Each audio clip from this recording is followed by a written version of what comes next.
ನಾವು ಇವತ್ತು governor meet ಮಾಡ್ಬೇಕಂತ ಹೇಳ್ಬಿಟ್ಟು ಗವರ್ನರ್ ಆಫೀಸ್ ಬಂದಿದ್ವಿ. ಆ್ಯಕ್ಚುಲಿ ಅವರು ಇವತ್ತು ಇರಲಿಲ್ಲ. ನೆಕ್ಸ್ಟ್ ವೀಕು ನಮಗೆ ಅಪಾಯಿಂಟ್ಮೆಂಟ್ ಸಿಕ್ಕಿದೆ.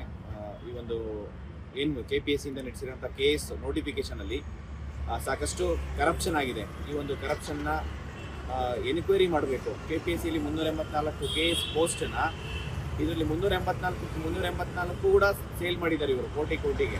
ಅಲ್ಲಿರೋ ಮೆಂಬರ್ಸ್ ಇರ್ಬೋದು, ಮಧ್ಯವರ್ತಿಗಳಿರ್ಬೋದು, ಮತ್ತು ಮಿನಿಸ್ಟರ್ಸ್ ಎಲ್ಲರೂ ಇನ್ವಾಲ್ವ್ಮೆಂಟ್ ಇದೆ. ಮಾಜಿ ex-MLAಗಳು ಮಕ್ಕಳು ಕೂಡ ಇದರಲ್ಲಿ ಸೆಲೆಕ್ಟ್ ಆಗಿದ್ದಾರೆ. ಇದರಲ್ಲಿ ಇಷ್ಟೊಂದೆಲ್ಲ ಮಾಲ್ ಪ್ರಾಕ್ಟೀಸ್ ಆಗಿದೆ. ಅಂದರೆ ಕ್ವಶನ್ ಪೇಪರ್ ಲೀಕ್ ಆಗಿದೆ, ಅಂದರೆ ಮೇನ್ಸ್ ಕ್ವಶನ್ ಪೇಪರ್ ಲೀಕ್ ಆಗಿದೆ. ಬಂಡಲ್ ಲೀಕ್ ಆದರೂ ಅವಾಗೂ ಕಂಪ್ಲೇಂಟ್ ಕೊಟ್ಟಿದ್ದೀವಿ, ಅದರಲ್ಲೂ ಏನೂ ಆಕ್ಷನ್ ತೊಗೊಂಡಿಲ್ಲ. ಮತ್ತು ಇವಾಗ ಸುಮಾರು ಒಂದೇ ರೂಮಲ್ಲಿ 10ರಿಂದ 15 ಜನ ಸೆಲೆಕ್ಟ್ ಆಗಿರೋಂಥದ್ದು, ಸುಮಾರು 4 ರೂಮಲ್ಲಿ ಸೆಲೆಕ್ಟ್ ಆಗಿದ್ದಾರೆ. ಇದನ್ನು ನಾವು CBI ತನಿಖೆ ಆಗಬೇಕು. ಇನ್ನೊಂದು KPSC ತಪ್ಪು ಮಾಡಿರೋದನ್ನು ಮಾನ್ಯ ಗೃಹ ಸಚಿವರು ಪರಮೇಶ್ವರ್ ಸರ್ ಕೂಡ ಹೇಳಿದ್ದಾರೆ. ಈ ಒಂದು KPSC ಏನೇ ಮಿಸ್ಟೇಕ್ ಆದ್ರೂ ಅಲ್ಲಿನ ಸೆಕ್ರೆಟರಿ ಮತ್ತು ಚೇರ್ಮನ್ ಹೊಣೆ ಆಗ್ತಾರೆ ಅಂತೇಳಿ. ಮತ್ತು ಇಲ್ಲಿ ಮಾನ್ಯ ಚೀಫ್ ಸೆಕ್ರೆಟರಿ ಶಾಲಿನಿ ರಜೀಶ್ ಮೇಡಮ್ ಅವ್ರೇನು ಹೇಳ್ತಿದ್ದಾರೆ ಅಂತಂದರೆ ವರದಿ ತರಿಸ್ಕೊತೀನಿ ಅಂತ ಹೇಳ್ತಿದ್ದಾರೆ. ವರದಿ ಯಾರ ಕಡೆಯಿಂದ? KPSCಯಲ್ಲಿ ಮಾಡಿರೋದೇ ಮಿಸ್ಟೇಕು, ಮತ್ತು ಅವ್ರ ಕಡೆಯಿಂದನೇ ವರದಿ ತೊಗೊತಾ ಇರೋದು. ಇದು ಎಷ್ಟು ಮಟ್ಟಿಗೆ ವರದಿ ತೊಗೊಂಡು ಇದನ್ನು ಸರಿಪಡಿಸ್ತಾರೆ?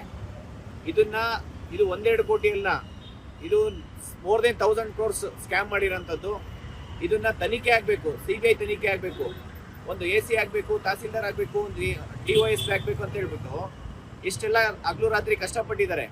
ಇವರು ರಾತ್ರಿ ಯಾರಿಗೆ ಬೇಕೋ ಅವ್ರಿಗೆ ಸೇಲ್ ಮಾಡಿದ್ದಾರೆ. ಇದನ್ನು ಸೀರಿಯಸ್ ಆಗಿ ಸರ್ಕಾರ ಆಗಿರ್ಬೋದು, ಮೊನ್ನೆ ಗೃಹ ಸಚಿವರು ಬರೀ ಮಾಧ್ಯಮದ ಮುಖಾಂತರ ಹೇಳಿಕೆ ಕೊಡೋದಲ್ಲ, ಈ ಥರ ಹಗರಣ ಆಗಿದೆ ಅಂತ ಹೇಳಿ ಅದ್ರ ಮೇಲೆ ಏನು ಆಕ್ಷನ್ ತೊಗೊಂಡಿದ್ದೀರಾ ಅಂತ ತುಂಬ ಇಂಪಾರ್ಟೆಂಟ್ ಆಗುತ್ತೆ.